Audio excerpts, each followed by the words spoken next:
I will say, you probably read my uh, explanation of this, and I will never be able to say who you are for you.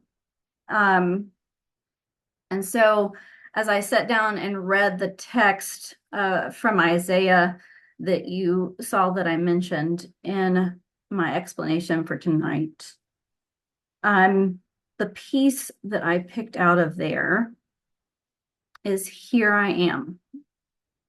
And before we get to who we are, I think we have to start um, with the statement, here I am. And that got my head rolling, is spinning, pondering. If you happen to have a hymnal with you tonight, it is page 574. But when I think through things, when I am hurting, pondering, joyful, the first thing that my spirit goes to is music. So it's probably one that you are all familiar with, and it is the words that I just mentioned. Here I am, Lord. And so I turned to that song since it was playing in my head after reading Isaiah. And it's verse 2 that I think is most apropos for the cold and the snow and the crud outside, but also what our nation is going through right now. So I'm just going to read verse 2 for us. I, the Lord of snow and rain, I have borne my people's pain. I have wept for love of them, and they turn away. I will break their hearts of stone, give them hearts for love alone. I will speak my word to them. Whom shall I send? And we all probably know the refrain. Here I am, Lord. Is it I, Lord? The title of that hymn would have us thinking that the majority of the hymn is actually about our response. And it is interesting that I am focusing on our response tonight. But it's actually what God can do for us, because we cannot respond, here I am, without the knowledge of who God is. But I am also getting ahead of myself. So we're going to read from Isaiah.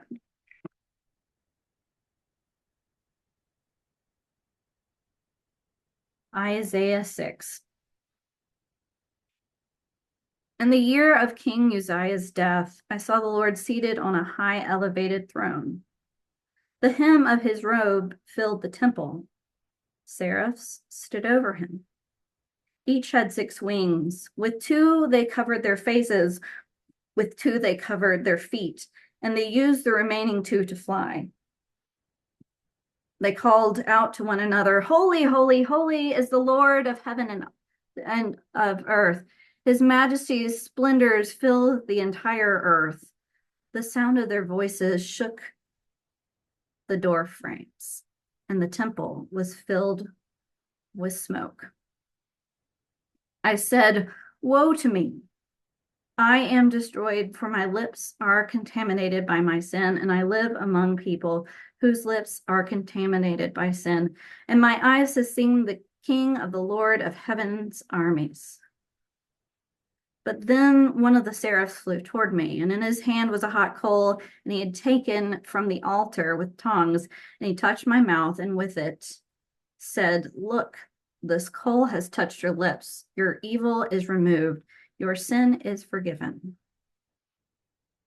I heard the voice of the Lord say, whom will I send? Who will go on my behalf? I answered, here I am. Send me.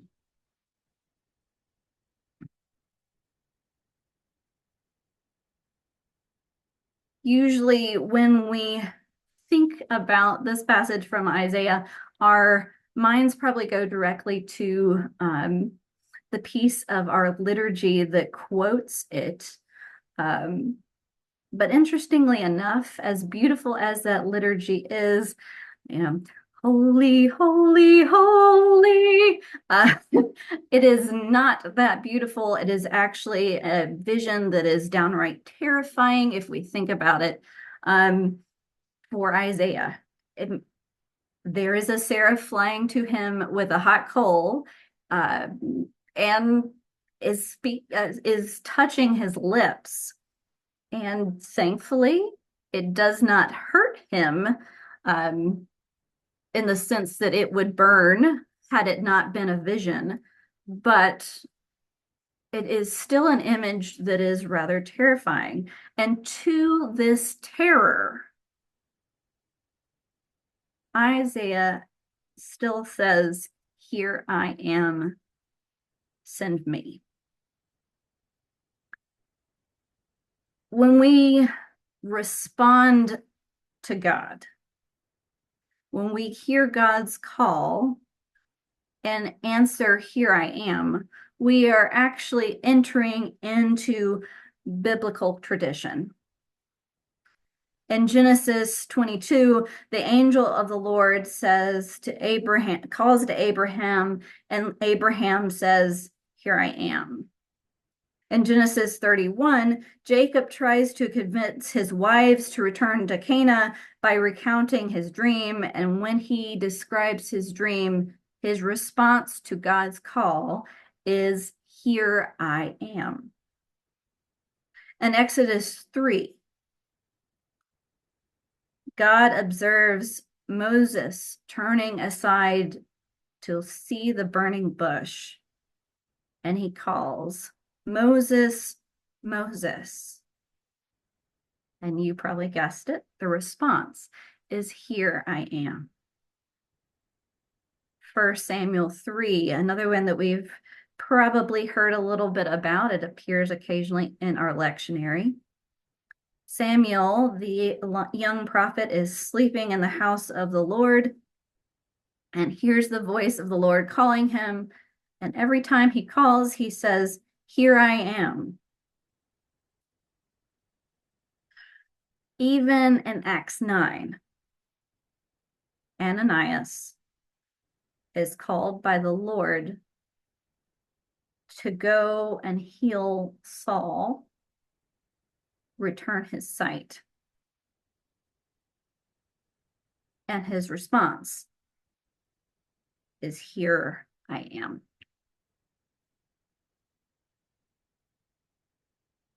Each of these instances are a call story, but also each of them are a call to the unknown, a call to the perhaps terrifying, a call to serve God. And each here I am is a complete surrender to God.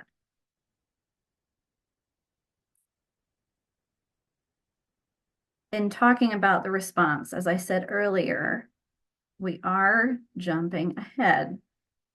So we do have to go back and do a little back work. To understand who we are, we also have to first understand who God is. So, who is God to you? I would love a couple of you to share, especially if we have some extra minutes. God is everything to me. I live alone. I'm handicapped. I have no help. And when things get tough, Man, I pray my heart out. And don't you know, he turns around and sends someone to help me. God is everything to me. And Pastor Neubauer is the one that made me see that what I couldn't see before. And now I don't feel so alone. It's beautiful. And that is kind of where I'm trying to go. So perfect. Oh, okay. Thank you for sharing. Anybody else have something to share? Hi, I'm Stephanie, and I'm here in Yorktown, Virginia. Excuse me. To me, God has always been my confidant. And as I've gone through life, I have learned that the only person that I can trust, that I can believe in, will not lie to me, will not abandon me, accepts me for who I am and what I've done, and stands by me. And he's the only one who knows me. He knows the real me. And says, and I hear this all the time with the Bible study that I'm in, that God loves me because he made me and I am good in him. To me, God is the creator of all things. He is the only true source of power. And he sent his son to live among us. That is important to me. I don't think I could worship a God who just sat up in his heaven um, with all that power and kind of watched all of us running around down here. But a God who loved us so much that when nothing else worked,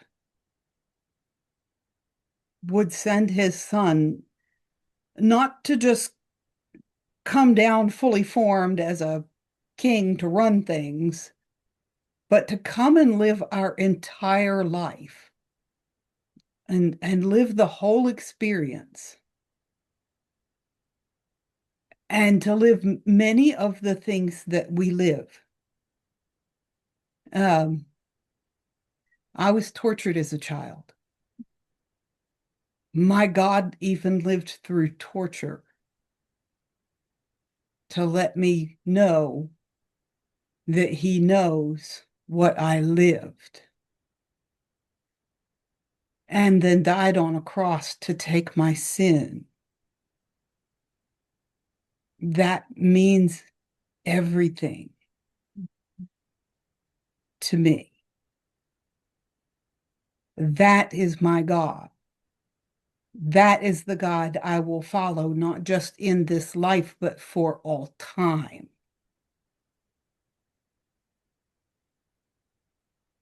So that is who God is to me. Thank you for sharing. Each of us probably has our own understanding. I hesitate to use definition. And while each of us would describe God differently, I think each of us has a commonality that is God, which is, I think, the everything that Linda was talking about. God is the thread that connects us all. If I were to try to give, and I am so thankful that nobody said God is and just gave me one word. But if I were to try to give a one word answer, I would have to say that God is love. So,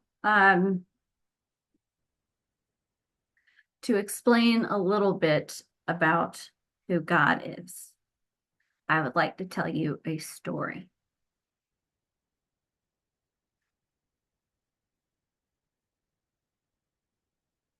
There once was a little girl who was born into a congregation where her grandfather was a pastor.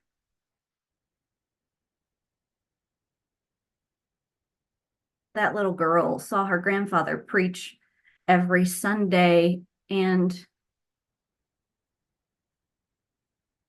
was inspired. Every Sunday, that little girl would run to the back of the church ahead of her grandfather so that she could shake hands with all those who came through the line to greet him.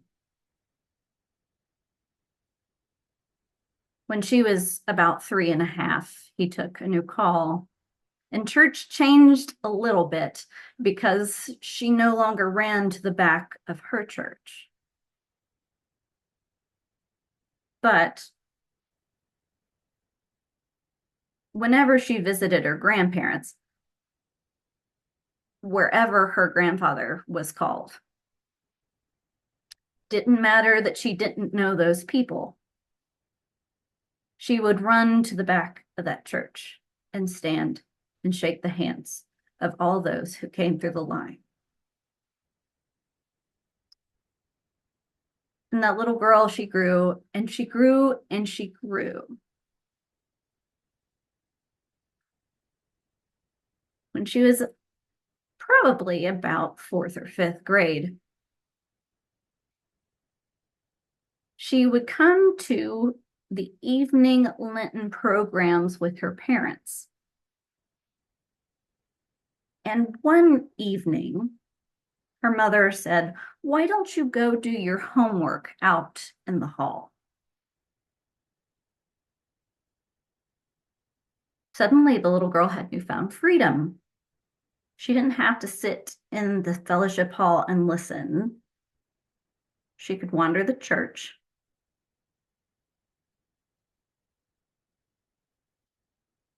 For some reason, she felt drawn to the sanctuary. She snuck into the sanctuary. She figured out how to work the ancient light fixtures, how to raise them, and how to turn on which light she wanted. And there she sat in God's sanctuary, enjoyed the still silence. I don't know if she did her homework.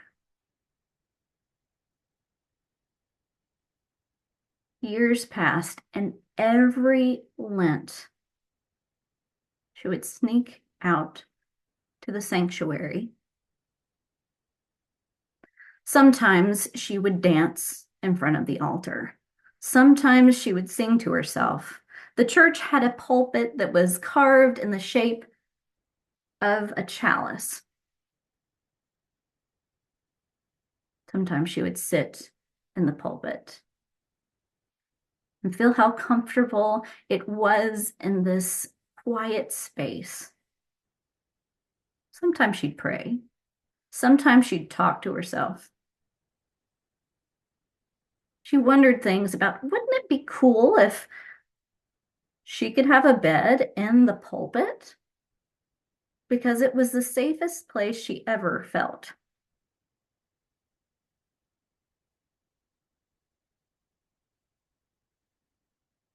And she grew and she grew and she grew. And she grew up to be me. And I am still that little girl. And sometimes,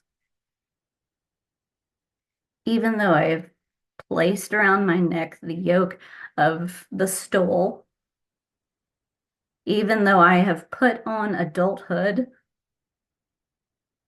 Sometimes when I walk through the sanctuary in the still small silence, I sing. I don't think about sleeping in the pulpit too much anymore. I'm at church probably too much anyway. But I feel God. And I could not tell you one word about who he is because that is not who God is.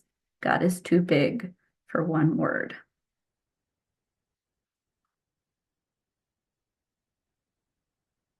God is. Or to use Linda's explanation, God is everything. I am because he is.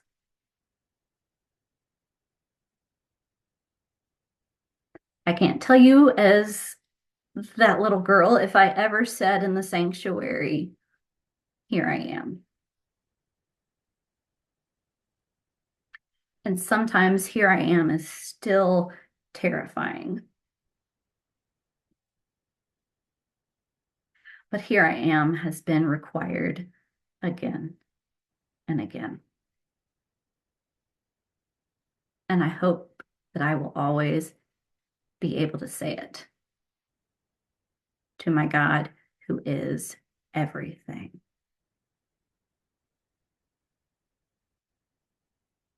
So I'm going to draw us back into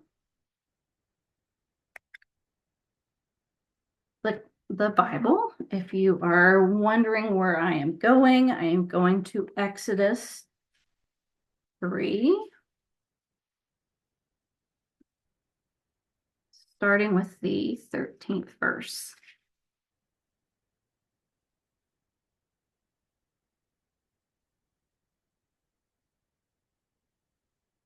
Moses said to God, if I go to the Israelites and tell them, the God of your fathers has sent me to you, and they ask me, what is his name? What should I say to them? God said to Moses, I am that I am.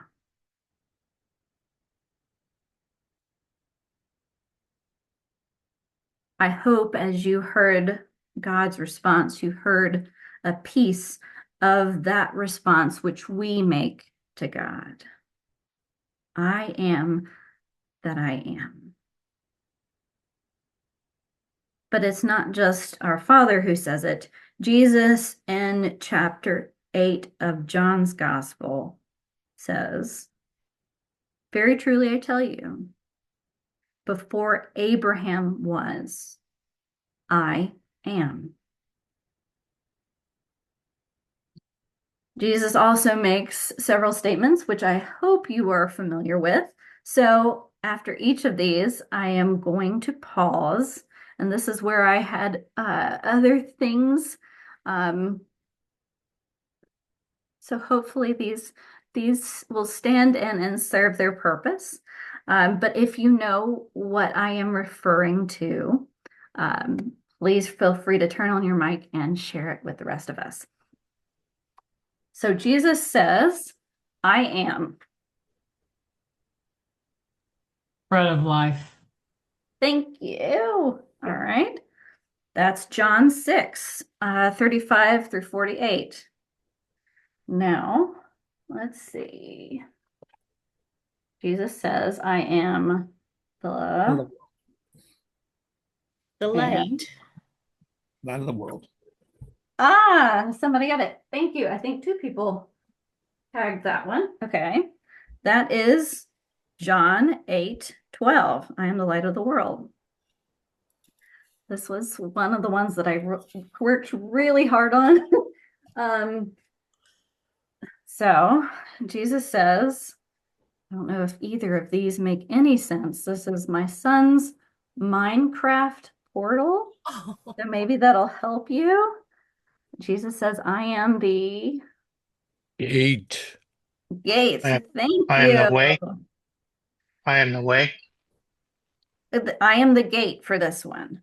We're getting there though. You know where we're headed. So the gate is John 10:7. Next we have I am Good shepherd. yes. I am the good shepherd. That is John 10:11-14.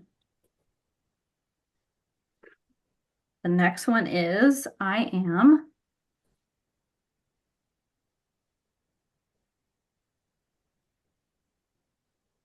The resurrection. that's right. The resurrection and the life.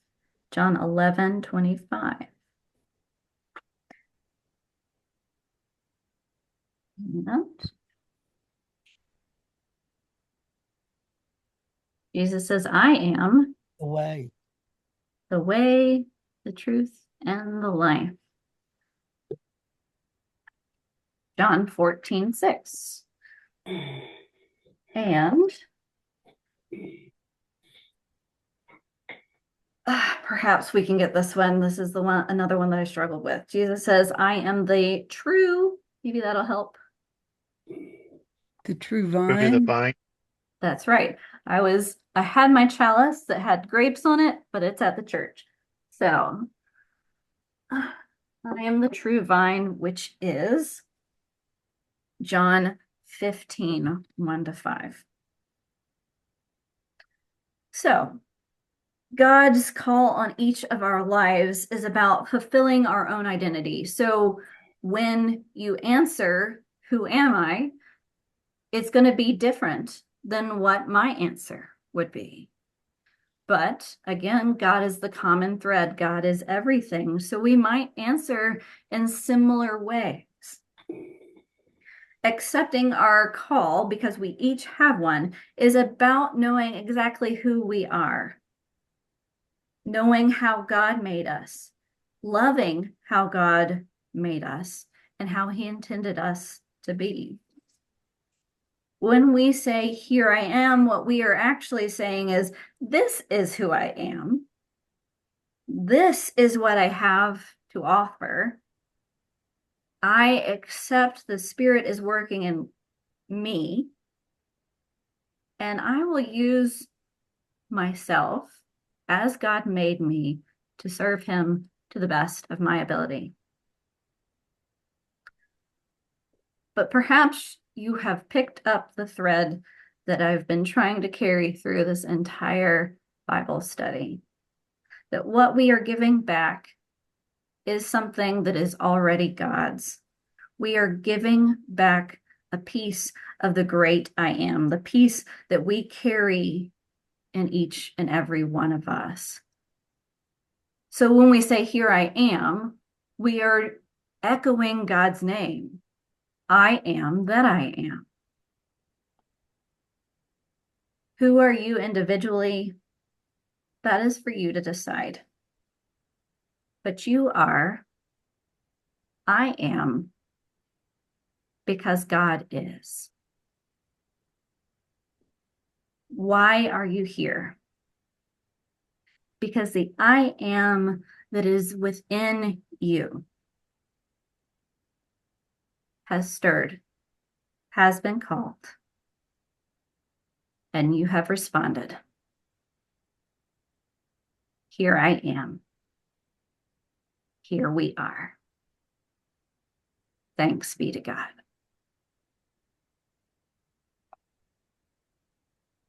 I don't know if anybody has questions. Okay, if not, then I'll turn Jessica, it back to actually, Sorry. Jessica, if I may, Sure. I was kind of bowled over by your notion of the pulpit as a place of refuge and safety. It's just as much time as I spent there, I never quite thought.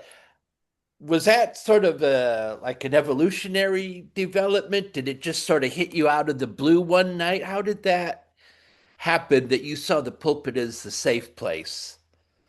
Wes, I don't necessarily always see it as a safe place anymore. Neither do I. But But it can be, you're saying. yes. And the way, truthfully, the way I preach now, I use my hands. But as a child, the pulpit covered most of me, and I could sit within this chalice-shaped pulpit and not be seen. And there was something Comforting. comforting, my private time with God. And I will be honest, I still to this day do not know if my parents know that I didn't do my homework, but went into the sanctuary. They have never said anything. The pastor never said anything. They don't need to know everything. They don't need to know. It led to me being a pastor. So, and I was never disrespectful to the church. Just enjoyed my private time with God in the sanctuary. So, yeah.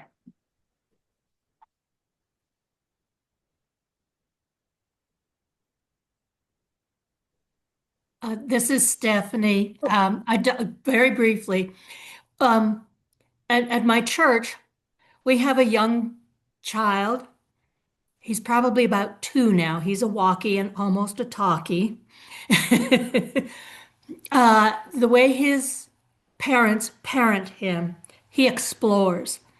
So after the service is over, he wanders around where the altar is, up there by the podium. He is very comfortable up there.